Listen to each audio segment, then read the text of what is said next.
And my mom comes running into my room. She's like, Kyla, check your phone. I was like, check my phone for what? She's like, check your phone, hang up. I was like, wait, give me a minute. So I check Instagram. I was like, I'm screaming like at the top of my lungs. I'm like, oh my God.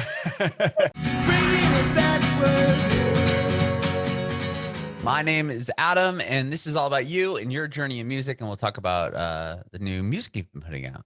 Yeah, definitely. Very cool. Born and raised on Long Island? Is that what I read? Born and Talk raised. to me, right on. Talk to me about that a little bit. Yeah, definitely. So what was it like growing up on Long Island? Growing up on Long Island, I think is very different than I would say growing up in the city. I think my favorite part about my childhood is that I was always kind of in two places at once. I was always in New York City like every day, but I also had like the comfort of the suburbs. I live in a beach town, which is so funny considering like I'm such a city girl, but all of my friends are like surfer chicks who like go out on the weekends and like are partying all the time. So I think having that contrast of really suburbs, like very open, and the like, how do I say this? The closeness of the city, I think was really cool. I love Long Island so much. I think the beaches are great. It's especially fun in the summer. Living on an island where people are constantly coming here for vacation and you kind of just live here is just so much fun. That's awesome. Yeah, I'm from San Diego originally, so we have a similar vibe in that sense where people come there to vacation Yeah. and beach and everything else there. That's cool. I didn't think about it that way though, but you have the city so close to you Yeah. that not only do you have, yeah, you have the beach, but then you also have access to going into the biggest city in the country, obviously. Yeah. And I think a lot of people in my town specifically don't really go to the city a lot. And I think when people find out that I'm there like at least 3 days a week, they're kind of surprised. They're like, you go Mhm. to the city that often? Like, we only go there during Christmas to see like Rockefeller. And I'm like, Sure. no, like there's so many other things. There's like Broadway shows and like all this stuff and great restaurants. And they're like, oh, really? And I'm like, you're so close. Just go into the city.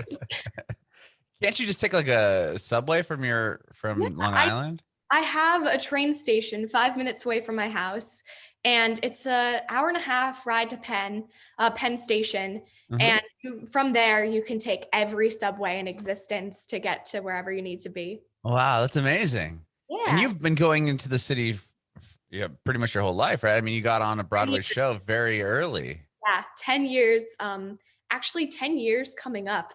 I've been going in and out of the city all the time, which I miss it so much. I haven't been there in a while. Yesterday I was driving. It was actually my birthday yesterday, but I Oh, was happy birthday. thank you. I was driving through New York City because we were going somewhere for my birthday. And I was like, oh, I miss this city so much since I haven't been there in so long, considering COVID and everything. Mhm. But it was a good reminder. But yes, I love that I have like dual lives in both places. Sure, that's amazing. That's amazing. How did you get into music? I mean, doing Broadway at such an early age. It was kind of weird, I guess, getting into Broadway and then my transition to doing music. Uh-huh. Because I started really wanting to do Broadway. That was like my initial thing I saw Broadway actors like Kristen Chenoweth at the time when I was really little was in Wicked, and Mhm. I was obsessed with her. I was obsessed with Shirley Temple and how she could just do everything. And I Mhm. really wanted to be exactly like Shirley Temple. I guess she was my main influence. And I would tell my parents, I want to be on Broadway. I want to be on Broadway. I just want to be on Broadway. So they put me in musical theater classes and singing lessons and all this crazy stuff, which I got on Broadway, which was like my main dream. So Right. I was so accomplished. And then COVID At kind such an early age, of too. I at such an mean, early age. I mean, I look back at that and I'm like, wow, people like work their whole lives just to be here. And here I am. I was like 8 at the time and I'm on Broadway, just like, this is wow. crazy. And I did that for a while. And I knew growing up, that's what I do for the rest of my life is I just wanted to be a Broadway actor. I didn't care Mhm. about movies, television. No, I just wanted to sing and dance and do all that fun stuff. But COVID happened and I was kind of stuck because the whole industry just disappeared basically. Mhm. Right. Broadway has never closed. So I was like, what am I going to do? Like my whole life, this is all I've wanted. And now it's kind of taken away from me. So I needed to figure out what I actually like doing. Like, okay, let's separate myself from Broadway and figure out if this isn't here and if this doesn't come back, like, what do I want to do? Because I Mm-hmm. love singing, I love dancing. And I love writing, which I've always loved writing from a really early age. My father is actually an English teacher. Oh, So wow. he's a principal and he teaches English and he has his degrees in history and English and craziness. So I'd always loved writing. And I wrote little songs, like ABC songs, when I was like 5 or 6. So I was like, hey, maybe I like writing music. So I just started like fooling around a little bit. And I asked my mom for my birthday, I think 2 years ago, for a guitar. Mm-hmm. And she was like, sure, get into instruments. Like, I'm all for that. And I think guitar really brought me into writing music, because not only was I now writing lyrics, I was writing melodies that went with it on guitar. Mm-hmm. And I never wanted to release anything. I was like, oh, do you want to release a song? And I was like, no, never. I don't want to release anything. I just want to play around, until I was like, I actually do want to release music. And that's kind of where I am now. Do you know, was there something that shifted? Like, why do you think that you got the courage to put out your own song? I mean, it was one day where I was kind of just like, I'm going to do this. And I think because I was relaying everybody else's message through Broadway, you don't really have a voice. You're just a character in a show. Mm-hmm. And that's great. I loved playing different people. I thought that was so awesome, how one day I could be like a Von Trapp child and the next I'm like in a different time period. I just thought that was so cool, that the versatility of being an actor, but I was never saying my own message. I was always saying somebody else's and portraying their Mm-hmm. story. So I thought, I want to tell people my story, because people really don't know who I am. They know the characters I've played, but they don't know what's behind the characters. So I Mm-hmm. kind of thought of it that way. And that's why I was like, I'm going to release this, because I want people to know who I actually am. I love that. I love that. You talked about being like, into Shirley Temple and all these Broadway stars growing up. Were you exposed to Broadway shows like on television, or like how do you even get into that? Both of my parents are educators, so they know nothing about music or anything. None of my family is musically inclined, so I'm the oddball out. And ever since I was little, my mom had kept track of like all my little habits when I was little on like a little notebook, and she would constantly say I was humming before I was talking. Just whatever kind of picked up, or whatever little song before I could even talk, I was always humming. So when they were trying to figure out like, oh, what do we want her to get into? Like, let's find her special interest when she's like 5. Mm-hmm. Well, she was like really little, and I was in gymnastics and ice skating, which I actually really enjoyed. And I actually quit ice skating to do acting. But soccer, I did all these crazy things. And my parents decided that since I was dancing in the soccer goals and I was leaping across the ice skating rink, that like, maybe we put her in dance. Like, Mm-hmm. let's put her into dance. So I was into dance. And then I loved the music, and while I was dancing, I was singing to the music. So they were like, well, let's put her in a musical theater class. That's the best of both worlds. You get everything. And I came home, and I was like 4, and I was singing Seasons of Love from Rent, which is a highly inappropriate song for a 4-year-old to be singing. But they were like, wow, she can actually sing. So they put me into singing lessons. And my singing teacher, who actually lived right down the block from me, and she was initially a piano teacher, Mm-hmm. and started having me sing. And she was like, you need to bring her into the city to get an agent. And my parents were like, no, no, no, no, this is just for fun. Like, we don't want to get her into all that. Like, that's sketchy business. Like, it's all crazy. And they were like, no, no, no, you need to take her. And I got signed with an agent. And from there, they were like, you need to do musical theater, and kind of sent me on auditions, getting me Oh, to it. So it was like whole process, but I'd always wanted to do it, but I just didn't have like the resources until my amazing parents collectively were like, okay, we're putting her into this, like all for one, one for all, I guess. wow. Okay. And then you obviously landed the role Yeah, on what, Sound of Music was the first one you did? booked my first audition. So I initially went into TV, which I did What Would You Do, which I don't even know is running anymore. The But Nickelodeon show? it was on ABC. Oh, maybe that's I'm thinking of. I'm too old, so I was thinking of something else. It was on ABC, and basically they would put strangers in a situation. Oh, Yeah, right. Okay. oh, Yeah. back to this. It was like this whole thing. And I was like a pageant toddler. And I booked that. And then I actually got into the voiceover industry before I even broke into musical theater. Because at the time, there wasn't a lot of like, you can't put a 5-year-old on Broadway. Like now you can put whatever age on Broadway. They have like babies on stage. But that time, they weren't really putting like younger kids on Broadway. So I booked my first role with Nickelodeon. That was on Nickelodeon, which I did Wally Kazam, which is voiceover work, which Okay. I think also really helped my acting kind of build. And I was gaining experience, which really helped me land the Broadway role in Sound of Music, because I didn't want to just go into it blind. I knew that I needed experience to build up your resume. But I was still a nobody. I still am a nobody. But I went into it, which was kind of crazy. And I met so many amazing people and made a lot of connections, which helped me further advance, Hmm. which I learned a lot of the industry is connections. But that's how I Sure. kind of got into it. Oh wow. So you did Broadway after you had already landed a couple Yeah, television roles. I didn't hit it right away. And I think I didn't really get a lot of musical theater auditions right away or Broadway auditions. It was more commercials and Hmm. TV, because I was that all American. I still am that all American, like blonde, like girl. So Hmm. when they were looking for that, I would land every single one.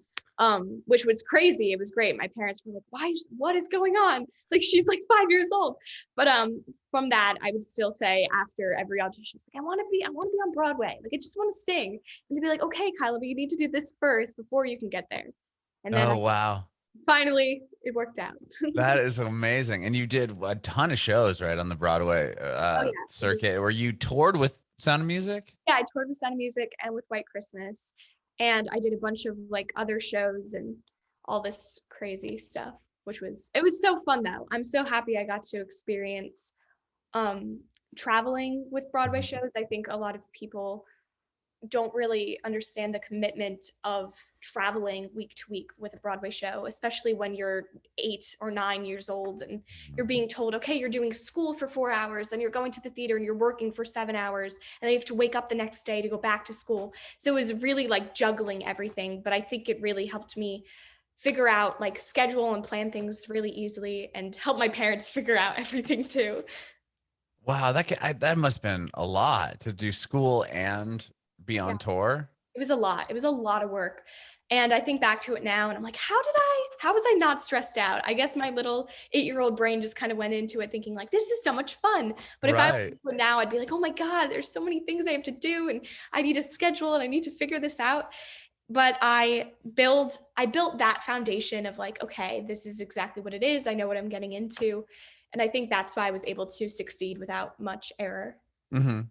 And you did Broadway, you said all the way up until COVID? Yeah, all the way up until COVID. I actually got off White Christmas 3 months before the country shut down. So I really just got off of tour. I was starting to get back into like my normal like teenage life kind of. Hmm.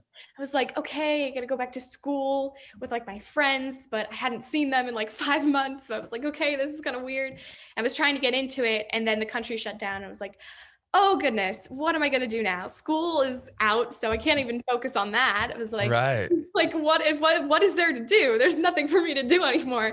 So I was really, really lost. But I think songwriting really helped me find my way again and kind of separated me from like that Broadway baby world into like the pop industry. Sure. When you'd come back to school, did people like know that you're on Broadway? Were they like I mean, jealous or I dealt with supportive? lot of jealousy from people. And I think the main thing that made me really just upset was a lot of people thought, who hadn't even like talked to me before, I was really snooty and I thought that I was better than everybody else. And I was like, you literally have not even talked to me. Like, what? That makes zero sense. Somebody's accomplishments, just because somebody has accomplishments doesn't mean that they're like a prude or whatever. Right, right. I was really confused how I was dealing with that. And a lot of my friends actually I was having a lot of trouble with them when I came back from tour because I was having to remake relationships because people change over 5 months. I know that I've completely Mm-hmm. changed in the past year. So even making my friends after COVID was like, okay, this is who I am now. Like you either like me or not. And of Mm-hmm. course I have amazing supportive friends now. And I really learned who is my friend and who isn't, which was a hard lesson too. But I still deal with a lot of jealousy from people. And I'm learning that not everybody's going to like me, and I'm going to have to just deal with that and just keep being me. And my parents have kind of forced that message onto me too, ever since I was little. And I've always kind of dealt with that because I was always the odd one out. I was constantly missing birthday parties. And instead of like playing hopscotch, I was Mm-hmm. filming for a movie somewhere. So it was like that kind of disconnect from childhood, which a lot of people are like, you missed out. I was like, no, I did not. Trust me, I did not. It's like, you could keep your hopscotch. I'll take the movie credit instead. Right, exactly, right. Yeah, I mean, it was kind of, especially where I am now, I'm really comfortable in who I am. And just building that message has kind of let the jealousy just seep away, and I don't really care anymore. Mm-hmm. Yeah, I mean, I would imagine people would be totally jealous that you get to tour the country and do Yes. what you love to do, and they'll hear you on TV or this, that, and the other thing. Yeah. I mean, to be on Trolls, that's Yeah. huge. That was crazy. I feel like that was the moment where I was like, oh my God, this actually real? I feel like with Broadway, I was just so like on top of it that anything else kind of seemed like so distant, like I could never get to it. And with Trolls, it was actually, I think I found out maybe 3 or 4 years ago, a couple days before my birthday. And I was in Penn Station, and my mother got a phone call from my agent saying, hey, she booked Trolls. And I remember just standing there going, no, I'm a troll? What? No, this isn't real. This is crazy. I was so excited. I was like, oh my God, I'm a troll. Like, how is it even possible? And I think that opened up a whole new world too, because I had never sang pop music before. I was 11, 10 or 11, Mm-hmm. and I was just so Broadway that I was really scared because Trolls isn't Broadway, Trolls is pop music. Right, right. And that job opened up, okay, there's different types of music out there. Like it's not just show tunes and like Lin-Manuel Miranda. Like there's so many other people that are releasing great music. And that's when I started getting into like Taylor Swift and Harry Styles and like One Direction and all these people Mm-hmm. that I was like, oh my God, their music is so good. Like why didn't I gravitate towards this? And that was a big push into the pop industry, which helped me with my songwriting. Yeah, so I was gonna ask you about that. So that did, I'm sure, help quite a bit with Yeah. the music you've been writing now. For sure. And I think why Average Puzzle Piece, which is a more inspirational song, was my Mm-hmm. first release is because You're You, the song I sang in Trolls, was an inspirational piece. And I think that's why my brain was like, you should do this first, because you've done something like this. And Mm-hmm. this is similar to that. So people that already know you from that will like this song because it is similar to what Trolls wrote for me. Mm-hmm. So getting into that, it was so scary because I was like, Mom, I don't know how to sing pop music. Like all I've been doing is singing Broadway for my whole life. And I have an amazing voice coach who was like, oh my gosh, Kyla, you can sing anything. You're fine. And Mm-hmm. who taught me like pop characteristics. And I think that's why I was able to transition smoothly and wasn't like writing Broadway music and really started writing pop music. And of course I can write Broadway music. Broadway music is very it's still very full of like imagery, but it's bigger. Pop music is kind of condensed in a way. It's not as like broad. It has to be more specific, I Mm-hmm. find. But I think that's why I was able to translate so easily. When you first started writing your own songs, were they more in the Broadway vein, or was it Some of them still were. pop? Okay. I I started writing, I think I've been writing songs since I was really little. If I had the urge to write something, I'd write something. I'd be like, "Oh, I think this idea is really fun." So I'd write maybe like a verse. Like I would never finish a song because I didn't Mm-hmm. know how to. And I started off writing songs for like holidays. So like I never knew what to get my parents for as a gift. So I'd write them a song on my ukulele and they loved, Oh wow. oh my gosh, that's so cute. Or my brother even learned ukulele and I'd have him play and I'd sing, which was really cute. And I started off doing that. And when I was like, oh, okay, this is how an actual song is formatted. There's a verse and a chorus, and then another verse and chorus and bridge. And you can configure that with a pre-chorus if you want, or a post-chorus. So finding that out, that information was like, okay, this is how an actual song is pieced together. But how do I write one? So I Mm-hmm. started off writing like very much Broadway style, very cheesy. And as I have amazing mentors who are like, okay, well, let's try a different style. How about you write a country song?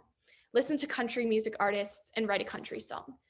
I'd be like, okay. So I found Kelsey Ballerini and Kelly Clarkson and all these people and started listening to their music. And then I wrote a country song. They were like, how about you write a rap song? Which I would never sing rap in my life. I was like, you're asking me to write a rap song? Like, I am the least rap person I think you will ever meet. And they're like, no, just an exercise. Like, how about you try it? So I tried to write a rap song, like, and my influencers were Janelle Monáe and Kanye West. Even I listened to Kanye West songs. I was like, I can't write a rap song, but I wrote one, and it was very still in my style, but Mm-hmm. it was in the rap genre.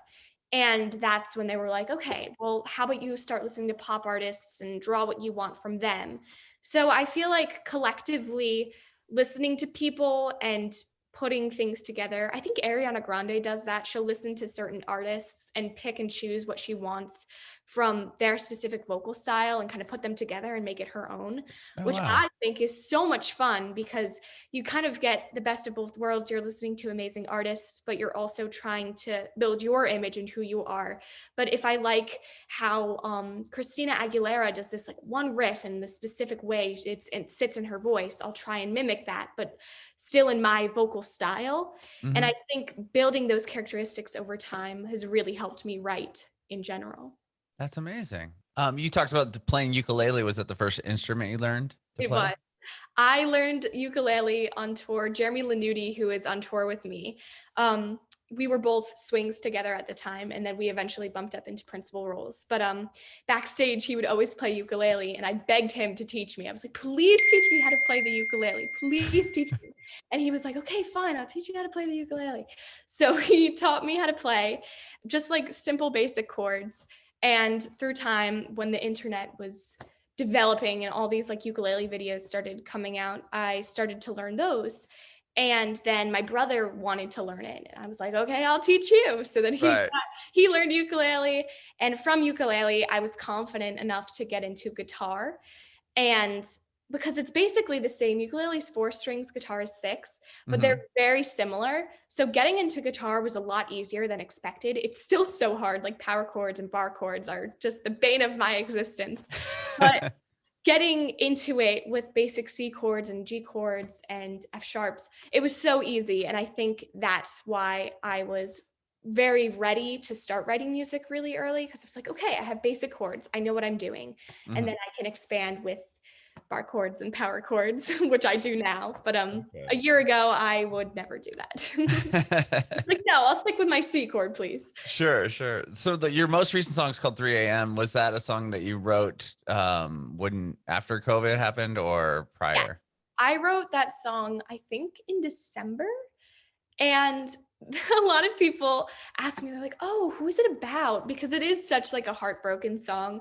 And I Mm-hmm. like to explain to people that the message isn't really like a breakup romantically. It can be about friends that you don't text anymore or family members that you've lost. And I know that I've lost a lot of people in the past year, friends, and some people who've unfortunately passed away, that I Mm-hmm. was just really bummed out. And a lot of people were like, oh, it's very romantic. And I was like, yes, sure, it is very romantic, but there's still another meaning behind it where I could write it about like friends that I've lost. And that's really what I did write it about, was even losing Broadway, losing everything that I Mm-hmm. knew that I wish I could get back.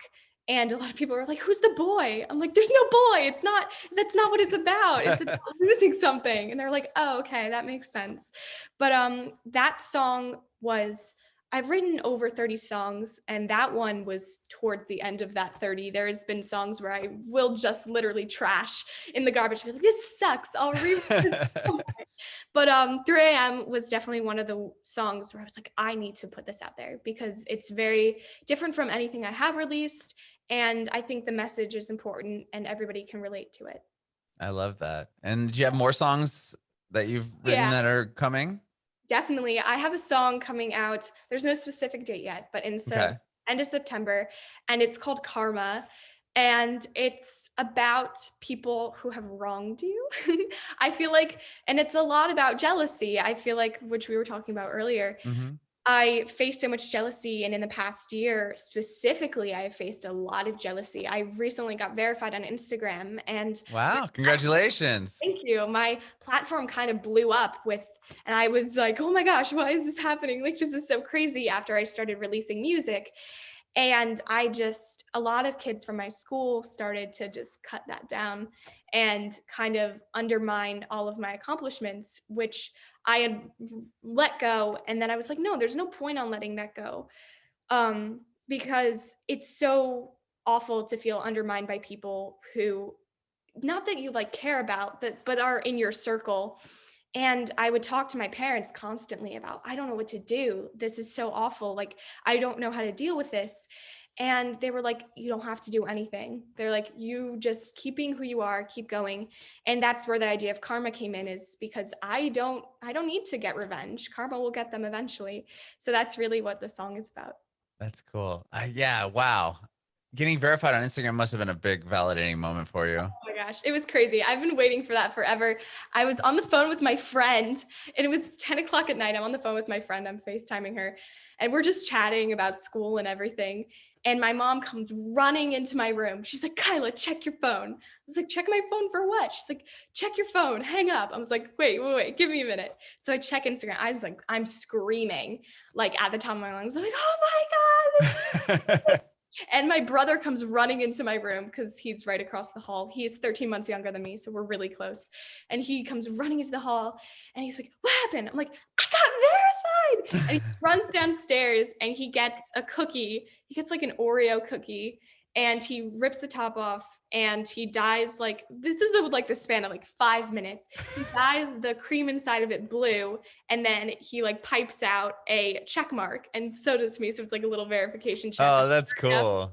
And this is like 5 minutes. And he's like, I made this really fast. I was like, Camden, oh my gosh, you're amazing. So I was just screaming, and it was just so great. It was such a validating moment because, like, it's something that I'd been recently working towards, Mhm. was getting that blue check mark. And not that it really means anything. Like, I could have gone without it, but just knowing that I've been recognized as somebody influential and who's influencing people, I think was Mhm. just such a surreal feeling. I was like, wow, I earned that because I've influenced people, and I've spread my messages, and I've released music, and it's all collectively come together into that one little blue check mark.